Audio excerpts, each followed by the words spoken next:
Good morning students, welcome on my YouTube channel growth classes के लिए। आज अभी तक हमने क्या किया था, पॉलिनोमियल के जो 2 वीडियोस देखे थे, जो हमने 2 क्लासेस ली हैं वो कॉमन क्लासेस थी। एक क्लास 9th भी उससे पढ़ रही थी और क्लास 10th भी। वो क्या है, इंट्रोडक्शन क्या सेम पार्ट था, उसके बारे में तुम्हें जानना भी जरूरी था, इसलिए हमने क्लास 9th के साथ तुम्हें इंक्लूड किया था। कुछ पार्ट से जो रिवीजन करना होना जरूरी था, उनके बारे में जानना जरूरी था। अब हम इससे आगे जो पढ़ने वाले हैं वो सेपरेटली पढ़ने वाले हैं। क्लास 9th के लिए अलग, क्लास 10th के लिए अलग। जो क्लास 9th के लिए, यदि तुम्हें कुछ ऐसा लगता है कि पॉलिनोमियल में मुझे थोड़ा कम कुछ आता है, तो क्लास 9th की वीडियो जरूर देखें। क्लास 9th से तुम्हें थोड़ा सा और सीखने को मिलेगा, और क्लास 10th में तुम्हें तुम्हारा स्टैंडर्ड मिलेगा जो तुम अभी क्लास 10th में उसके अकॉर्डिंग पढ़ने को मिलेगा। देखो, पॉलिनोमियल के अंदर अभी हमने जो पढ़ा था वो क्या पढ़ लिया था, इंट्रोडक्शन ऑफ पॉलिनोमियल पढ़ लिया था, इंट्रोडक्शन अबाउट फैक्टराइजेशन पढ़ लिया था। इसके बाद हमने पढ़ा था डिग्री, इसके बाद हमने पढ़ा था कोफिशिएंट, इसके बाद नंबर ऑफ वेरिएबल के बाद values, zeros, roots and division algorithm and remainder theorem, ये सब हमने पढ़ लिया था। अब इन सब के पढ़ने के बाद एक क्वेश्चन तुम्हें दिया गया था जो हमें डिवाइड करना था। क्या डिवाइड करना था? डिवाइड द पॉलिनोमियल जो जिसमें हमें डिवाइड करना था वो fx था 6x³ plus 11x² minus 39x minus 65, और हमें जिसका डिवाइड करना था वो gx था, क्या x³ -1 प्लस x। तो हमें क्वोशिएंट भी पता करना था और रिमाइंडर भी पता करना था। देखो, रिमाइंडर पता करने के लिए इस वाले मेथड में वो प्रोसेस, रिमाइंडर थ्योरम वाली प्रोसेस नहीं कर सकती, क्योंकि यहाँ x की पावर 2 है, या फिर लगानी भी है तो यहाँ x की 2 वैल्यूज आएंगे, दोनों के लिए अलग अलग रिमाइंडर हम निकाल सकते हैं। दोनों के लिए वैल्यू, जो x की वैल्यू रखने वाले हैं वो पहले के लिए सॉल्व हो ही नहीं पाए, प्रॉब्लम आएगी इसे सॉल्व करने में। अब यदि प्रॉब्लम आएगी तो फिर हम रिमाइंडर और क्वोशिएंट कैसे पता करें? इसे पता करने के लिए हमें डिवाइड करना है। देखो, डिवाइड किया मैंने, इसमें मैं थोड़ी सी हिंट देने वाला हूँ बस। इसके बाद हमें फिर से सॉल्व करना है, ठीक है। और सॉल्व करने के बाद कमेंट में करके बताना है कि यस सर मैंने इसे कर लिया। जो क्वेश्चन आपने दिया था, तो इस क्वेश्चन का नाम मैं स्टार क्वेश्चन रख देता हूँ। क्या रख देता हूँ? Star question. और तुम्हें कमेंट में करके बताना है sir I have been done star question, मैं स्टार वाले क्वेश्चन को कर चुका हूँ, सॉल्व कर चुका हूँ। बस मैं थोड़ी सी हिंट दे रहा हूँ। क्या दे रहा हूँ? यहाँ 6x³ plus 11x² minus 39x minus 65।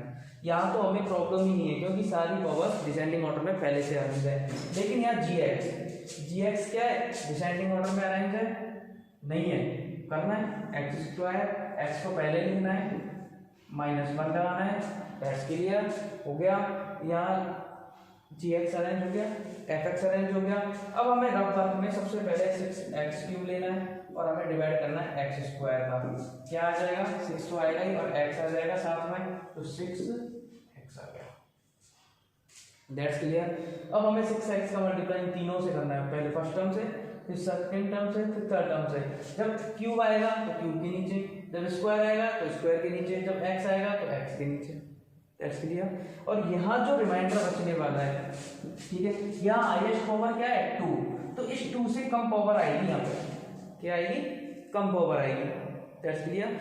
जब कम पावर आए तो हमें बताना है कि यहाँ 2 आई है तो यहाँ 1 आएगी, मतलब x की पावर 1 x आएगा, या फिर x 0 भी आ सकता है, x की पावर 1 आ सकती है तो x की पावर 0 भी आ सकती है। इन दोनों में से कोई आएगा तो वहीं हमें हमारा क्वेश्चन छोड़ देना है। जब हमारा नंबर डिवाइड करते करते, जैसे 12 का डिवाइड कर रहे हैं 11 आ जाए तो आगे डिवाइड थोड़ी ना करता है, तो सेम वही प्रोसेस हमें यहाँ करनी है। और आप तुम्हें ये क्वेश्चन सॉल्व करना है और आगे तक लेके जाना है, और कमेंट में करके बताना है कि सर हम स्टार वाला क्वेश्चन कर चुके इस वीडियो में।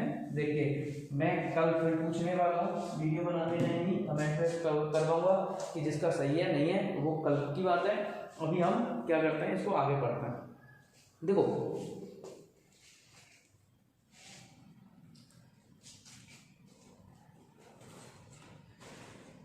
आप तुम्हारा टॉपिक है ग्राफ।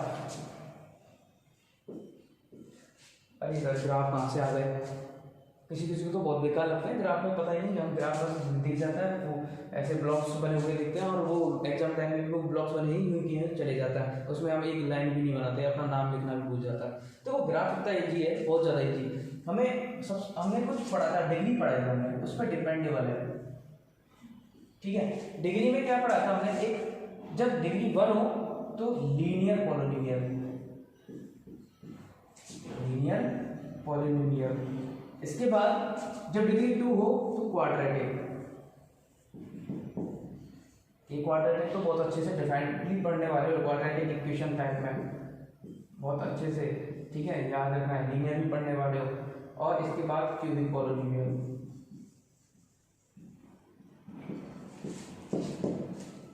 3 पार्ट्स हो गए, linear polynomial, quadratic polynomial, cubic polynomial. अब इनके लिए ग्राफ के बारे में बात करें। देखो लीनियर पॉलिनोमियल का ग्राफ क्लास 9 में भी हम बना चुके हैं। क्लास 9 में हम ग्राफ बनाते थे लीनियर पॉलिनोमियल को, स्ट्रेट लाइन आती है, क्या आती थी, स्ट्रेट लाइन। तो इसका मतलब लीनियर पॉलिनोमियल के लिए स्ट्रेट लाइन आएगी, स्ट्रेट लाइन ग्राफ।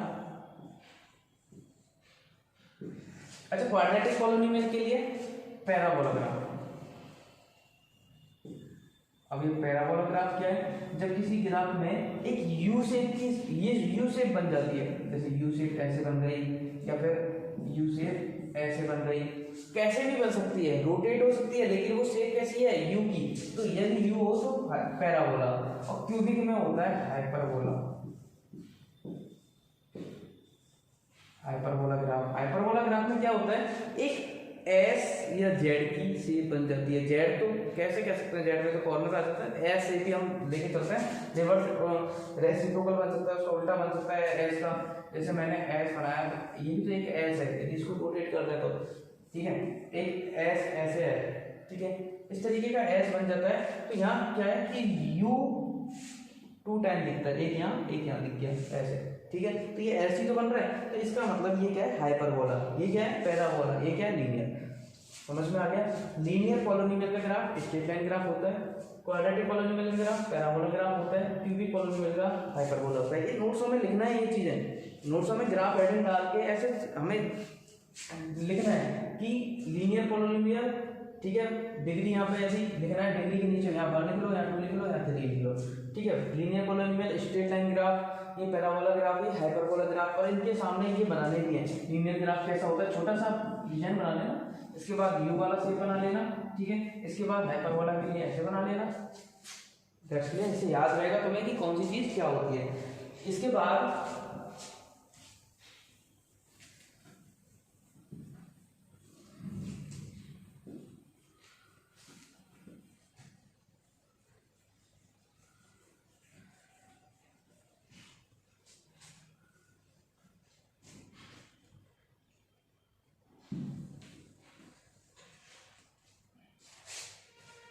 हमें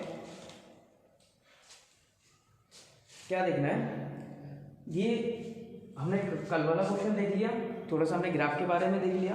अब जो एनसीईआरटी के अंदर यदि चले, अभी तक तो हम स्टार्ट ही नहीं करें, हमने क्लास 10 का अभी पॉलिनोमियल चैप्टर स्टार्ट ही नहीं किया।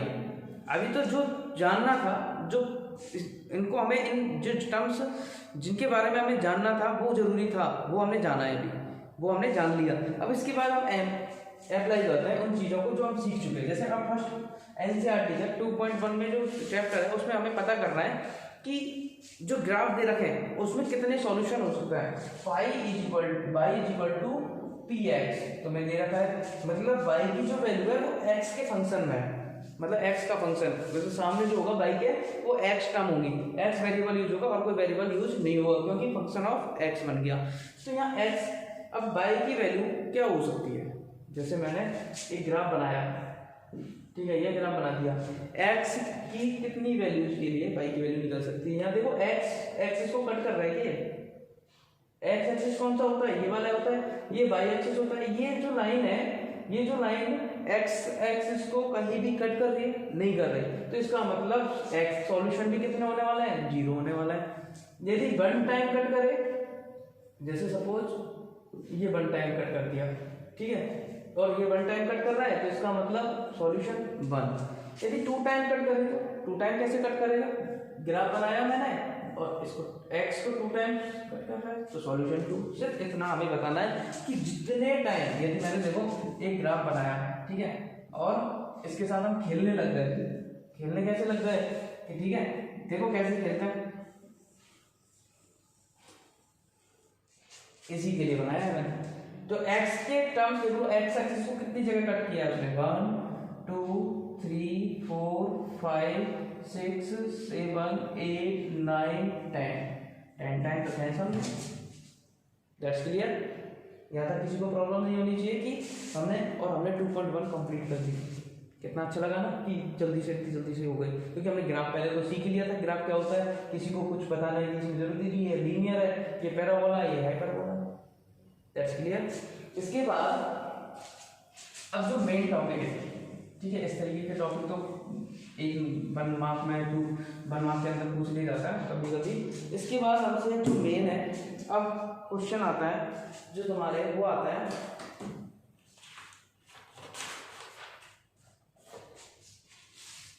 राइटिंग डाल रहा हूं मैं, relation between the zeros and coefficient of quadratic coefficients of a quadratic polynomial। Quadratic polynomial के जीरोस और कोएफिशिएंट के बीच में हमें रिलेशन पता करना है, और रिलेशन पता करने के लिए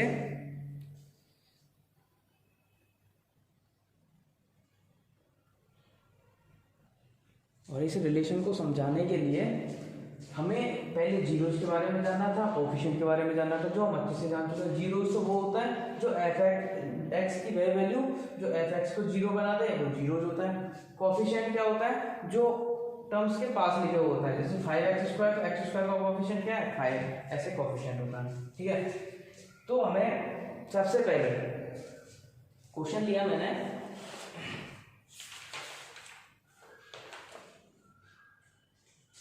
हमें x² + 7x + 12, क्वेश्चन में x² + 7x + 12 क्वेश्चन हमें इसके लिए सॉल्व करना है। पर लेकिन इसके लिए सॉल्व करने के लिए देखो थोड़ी सी हमें डिटेल जानना जरूरी है। जो भी स्टैंडर्ड पॉलिनोमियल होता है, वो स्टैंडर्ड पॉलिनोमियल हमेशा ax² + bx + c की फॉर्म में होता है। किस फॉर्म में होता है, ax² + bx + c की फॉर्म में होता है। कोई प्रॉब्लम नहीं है। अच्छा, ax² + bx + c की फॉर्म में होने के साथ साथ यहाँ a क्या है, coefficient of x², coefficient of x क्या है b, और कांस्टेंट टर्म क्या है c, तो ये तो है कांस्टेंट, ठीक है। ये कोएफिशिएंट ऑफ x, ये कोएफिशिएंट ऑफ x²। अच्छा, a b c के बारे में पता चल गया। यहाँ वेरिएबल कितना है x, तो इसको मैंने लिखा f है। अच्छा, इसको f a b c x क्यों नहीं लिखा, यहाँ a b c भी तो वेरिएबल टाइप है, तो यहाँ a b c के बारे में पहले ही बोल दिया जाएगा a b c are constant या न्यूमेरल्स। समझ में आया, a b c क्या है, कांस्टेंट्स होंगे, न्यूमेरल्स होंगे। तो a b c हमें नहीं लिखना, हमें क्या लिखना है, सिर्फ x, क्योंकि हमें सिर्फ x की वैल्यू अब नहीं पता, सिर्फ वेरिएबल क्या बचा x बचा, तो हमें fx लिखना है, और इसका मतलब a b c क्या है, पहले से कांस्टेंट है। देखो यदि मैच करें उसी क्वेश्चन में मैच कर लेते हैं, तो इस क्वेश्चन को मैं ऐसे लिखूंगा x² + 7x + 12, यहाँ से, ठीक है, चेक करना है, दोनों को चेक करना है, ठीक है। Compare x² + 7x + 12 compare with ax² + bx + c, then a = 1, क्योंकि x² के बगल में कुछ नहीं है तो क्या है 1, या a है तो 1, b = क्या है, b की जगह पे 7। यहाँ ध्यान रखना, यहाँ भी प्लस का साइन था, यहाँ भी प्लस का साइन था, यहाँ प्लस का साइन है, यहाँ भी प्लस का साइन है। अब c की वैल्यू क्या है 12। अब मैं थोड़ा सा चेंज कर देता हूँ, मैं यहाँ माइनस लगा देता हूँ, ठीक है। तो ये b = 7 ना रह के क्या हो जाएगा, b = -7, क्योंकि b यहाँ प्लस का है या माइनस का है, तो माइनस को भी इंक्लूड कर देना है, माइनस साइन को भी साथ में ले लेना है। तो इसका मतलब a = 1, b = 7, c = 12, तो ये 7 की जगह क्या आ जाएगा -7 आ जाएगा। तो इतना क्लियर, यहाँ प्लस है तो 7 ही रहेगा भी। क्वेश्चन हमें उसके लिए सॉल्व करना है, ठीक है। यदि ax² + bx, यदि इसकी हम x की वैल्यू निकालें तो x की 2 वैल्यूज हमारे पास आने वाली है नहीं, ठीक है। पर लेकिन क्या तुम इसके लिए बता सकते हो x की, इसके लिए क्या कौन सी वैल्यू आने वाली है,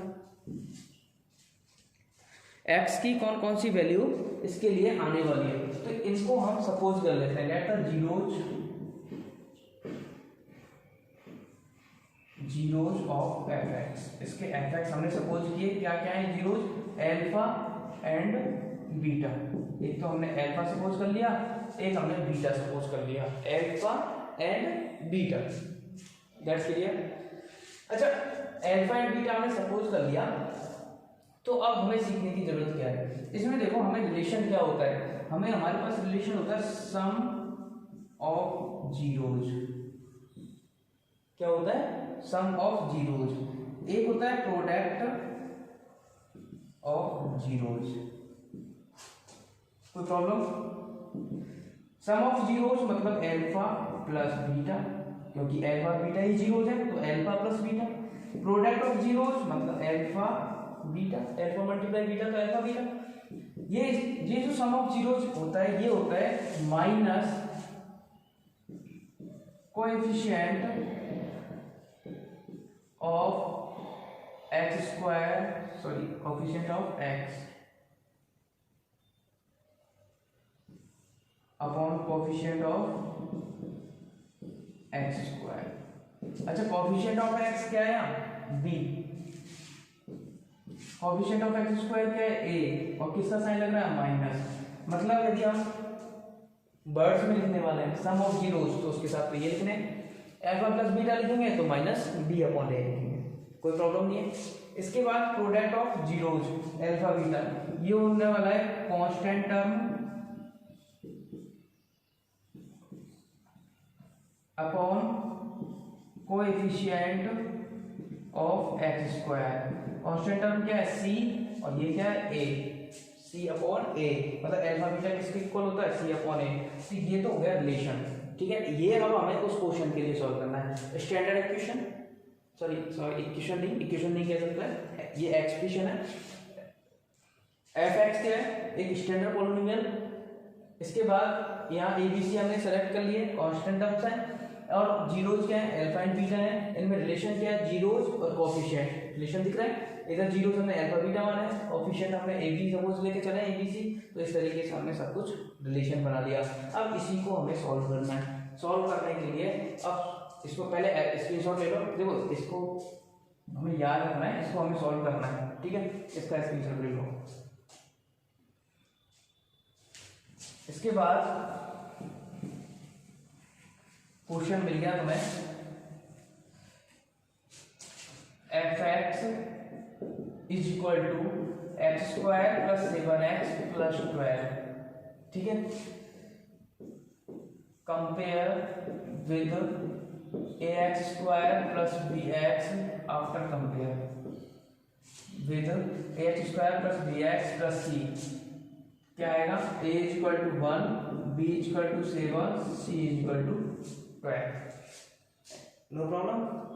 इसके बाद हम इसके अब जीरोस निकालते हैं। देखो एफ एक्स दे रखा है x square plus 7x plus 12, ठीक है। अब हमें इसके जीरोस निकालने के लिए एक्स की वो वैल्यू निकालनी है जिससे ये जीरो हो जाता है। क्यों ना हम इसको पहले से जीरो ले लें और लिखते हैं, हमने जीरो इसको सपोज किया है। अब यहाँ इसको हम जब सॉल्व करेंगे तो एक्स की जो वैल्यू आएगी उसके लिए ऑटोमेटिकली जीरो होना है, तो हमने इसको सपोज कर लिया जीरो के इक्वल है। और अब इसको हमने सॉल्व करना शुरू किया। क्लास 8 में, क्लास 9 में अच्छे से हमने स्प्लिटिंग मेथड्स पढ़ा है, तो हमें इसे को सीखना है। तो वो स्प्लिटिंग मेथड को मैं फिर से एक बार रिवाइंड करवा रहा हूँ। कौन सा, x square plus 7x plus 12। हमें एक्स स्क्वायर और 12 को तो लिख देना है, बीच वाले टर्म को इसको मैं लिख देता हूँ यहाँ पे एक्स स्क्वायर और 12, इसको तो हमें यहाँ लिख देना है प्लस 12, लेकिन बीच वाली टर्म को हमें क्या करना है, स्प्लिट कर देना है, पार्ट्स में डिवाइड कर देना है। तो सबसे पहले कांस्टेंट टर्म का मल्टीप्लाई, लॉकडाउन में भूल गए होंगे ना सबके सब कि हम क्या पढ़े थे, हम स्प्लिटिंग मेथड में कांस्टेंट टर्म का मल्टीप्लाई एक्स स्क्वायर के कोफिशिएंट से करना है, जहाँ जो कि यहाँ 1 है। 1 मल्टीप्लाई 12 करेंगे तो 12 मल्टीप्लाई करने से आया है, तो 2 नंबर हमें ऐसे चाहिए जिनका मल्टीप्लाई 12 आ जाए।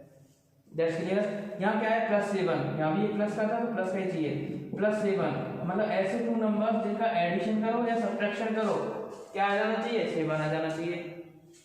देखो सब्ट्रैक्शन करेंगे तो एक नंबर पॉजिटिव बनेगा, एक नंबर नेगेटिव बनेगा, नेगेटिव से फिर मल्टीप्लाई होकर आएगा।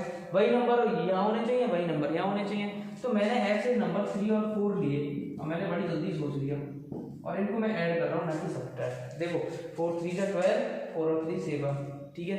अब ऐसे ही तुम्हें सोचना है कि नंबर्स कौन कौन से हो सकते हैं, और ऐसे नंबर्स को जैसे 3 आया तो प्लस 3x, 4 आया तो प्लस 4x।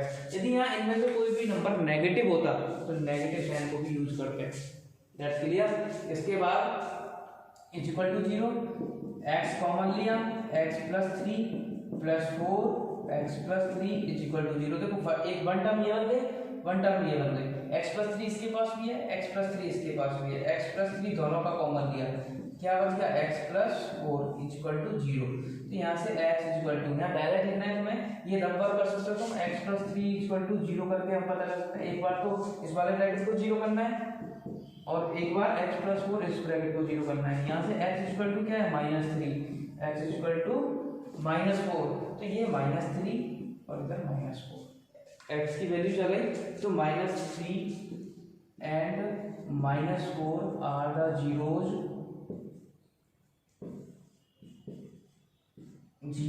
Of fx। इतना पार्ट सॉल्व हो गया। इतने पार्ट सॉल्व होने के बाद क्या करना है, इतना पार्ट सॉल्व होने के बाद हमें क्या करना है, इन्हीं जीरोज को काम में लेना है, ठीक है। जैसे मान लो एक अल्फा है में एक बीटा है, तो अल्फा तो -3 है, बीटा -4 है। अभी मैं सिर्फ वर्ड्स के अंदर समझा रहा हूँ, इसको हम एप्लाइज करेंगे। इसके अंदर हम बहुत सारी अल्फा बीटा को भी यूज करने वाले हैं, लेकिन थोड़ा बाद में यूज करने वाले हैं, तो आर डी शर्मा के क्वेश्चन के लिए। अभी एनसीईआरटी में तो क्वेश्चन ही नहीं है जो हम सॉल्व कर पाएंगे अल्फा बीटा से, तो आर डी शर्मा में हम बहुत सारे क्वेश्चन सॉल्व करने वाले हैं। -3 -4, ठीक है। अब इसके लिए देखो कोएफिशिएंट भी हमें पता है, मैंने लिखा सम ऑफ जीरोज, क्या आया -3 प्लस -4, सम कर रहा है क्या आ गया, -3 -4 equal to -7, plus minus minus -3 -4 -7।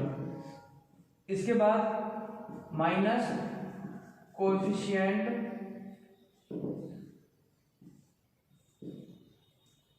Of x upon coefficient of x square, ठीक है, इज इक्वल टू माइनस, तो भाई कोएफिशिएंट ऑफ x क्या है 1,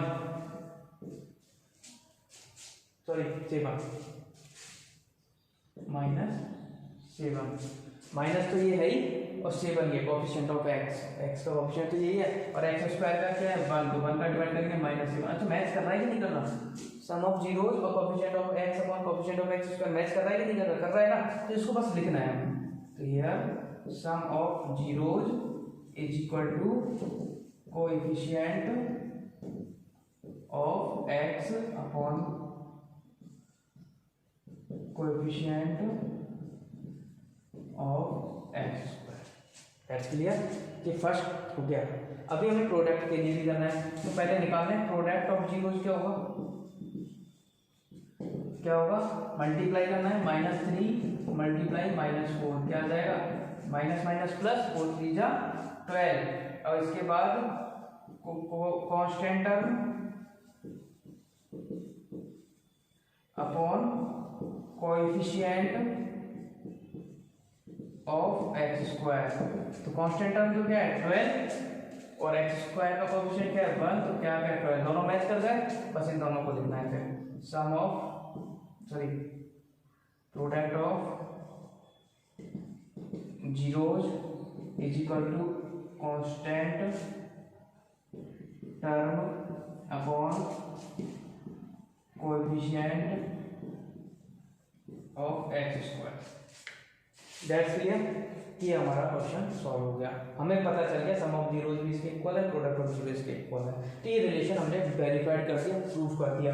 पहले जीरोज निकाले, फिर हमने प्रूफ करना शुरू कर दिया। क्वेश्चन मिलेगा find the zeros of x square plus 7x का square and verify the relation between zeros and coefficient of given polynomial. That's clear, इस टाइप का क्वेश्चन हो गया। इस टाइप के सारे क्वेश्चन तुम आसानी से सॉल्व कर लोगे। अब ये मत सोचना सर ने अभी थोड़ी देर पहले अल्फा बीटा भी जाने क्या क्या पढ़ा दिया, ठीक है। अल्फा बीटा अभी हम ऐसे क्वेश्चन सॉल्व करने वाले हैं जिसके अंदर हमें अल्फा बीटा का होना जरूरी होगा, ठीक है, एक अननोन टर्म्स का होना जरूरी है। तो हम वो सीखने वाले हैं। पहले इसका स्क्रीनशॉट ले लो।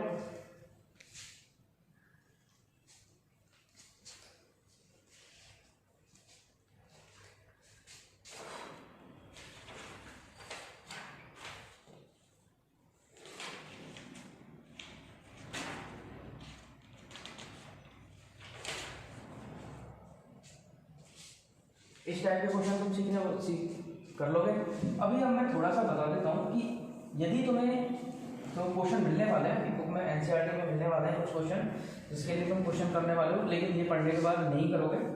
इस टाइप के क्वेश्चन तो तुम कर लोगे, ठीक है। कुछ क्वेश्चन ऐसे हैं एनसीईआरटी के अंदर जिसमें तुम्हें जीरोस पहले से गिवन है, ठीक है। क्या गिवन है तुम्हें पता है कि वहां लिखा हुआ है सम ऑफ जीरोस भी पता है तुम्हें दे रखा है sum of zeros and product of zeros,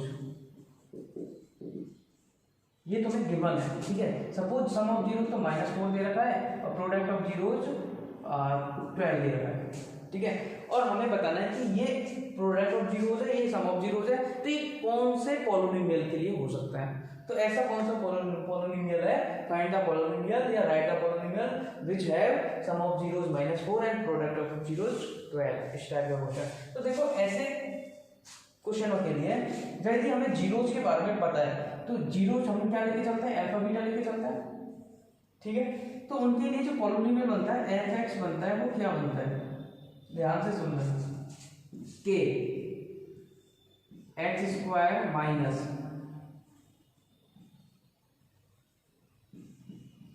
some of zeros x plus product of zeros. That's clear. इसको मैंने अल्फाबेट्स में चेंज कर दिया, k x² minus alpha plus beta x plus alpha beta, that's clear. अब यहाँ k क्या है, x square आता है, उसमें x आता है, ये नंबर बन जाएगा, यहाँ क्या बन गया x² माइनस 4x प्लस 12, इसके अकॉर्डिंग जो गिवन है इसके अंदर तो ये बन गया। लेकिन ये k क्या है, देखो k को हम डायरेक्टली हटा सकते हैं, लेकिन प्रॉब्लम क्या आती है, प्रॉब्लम ये आती है यदि मैं यहाँ जीरोज, तो मैं सपोज करता हूँ सम ऑफ जीरो जो है 1/4 है, प्लस के 1/4, ठीक है, और ये 3 है। अब क्या बनेगा क्वाड्रेटिक पॉलिनोमियल, क्या बनेगा, जो भी बनेगा क्वाड्रेटिक पॉलिनोमियल वो क्या बनेगा, देखो k x² minus alpha plus beta, मतलब ये है सम ऑफ जीरोज, ये दे रखा है 1/4x plus product of zeros 3 दे दिया। अब ये जो अपॉन में 4 है ना, इसको गायब करना है। कैसे गायब करना है, k लिखा मैंने, 4 एलसीएम लिया, 4x² आया माइनस 1 मल्टीप्लाई x होगा प्लस 4 3 12 आ गया। अब इस वाले 4 को k के पास ले आना है, ठीक है, k/4, इसके बाद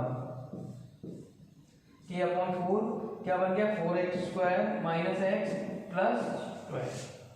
क्या चेंजेस करा, यहाँ तो हमने कुछ नहीं करा, यहाँ तो हम k को डायरेक्ट हटा देंगे, पर लेकिन यहाँ क्या है 4x² माइनस x प्लस 12 को तो रहने दिया, 4 को इसके पास ले आए और इसको हमने हटा दिया और क्या लिख दिया 4x² माइनस x प्लस 12। ये एक ऐसा पॉलिनोमियल है जिसके लिए जो जीरोज हैं वो जीरोज सम ऑफ जीरोज 1/4 है, प्रोडक्ट ऑफ जीरोज 3 है। देखो सम ऑफ जीरोज भी निकाल के देख सकते हैं, सम ऑफ जीरोज क्या आता है, -b/a आता है ना, तो माइनस का तो आएगा ही, x का कोएफिशिएंट -1 है और जीरोज x² 4 है, तो माइनस माइनस प्लस 1/4, आंसर आया नहीं आया, आ गया ना आंसर। तो इससे हम चेक नहीं कर सकते, दैट्स क्लियर। हमें क्या सीखने को मिल गया, जब हमें sum of zeros product of zeros दे रखे, जैसे तुम्हें डायरेक्ट जीरोज दे रखे हैं, जैसे 1 2 है 1 3 है, तो अब पॉलिनोमियल बताना है तो क्लियर है, पहले सम ऑफ जीरोज फाइंड करना है, सम ऑफ जीरोज 5 आएगा, ठीक है, और प्रोडक्ट ऑफ जीरोज 6 आएगा, आएगा नहीं आएगा, अब चेक कर लेते हैं। तो x² k तो आएगा ही, x² माइनस 5x प्लस 6, इसको हटा देंगे, तो x² minus 5x plus 6, that clear. यहाँ तक किसी को कोई प्रॉब्लम नहीं होगी।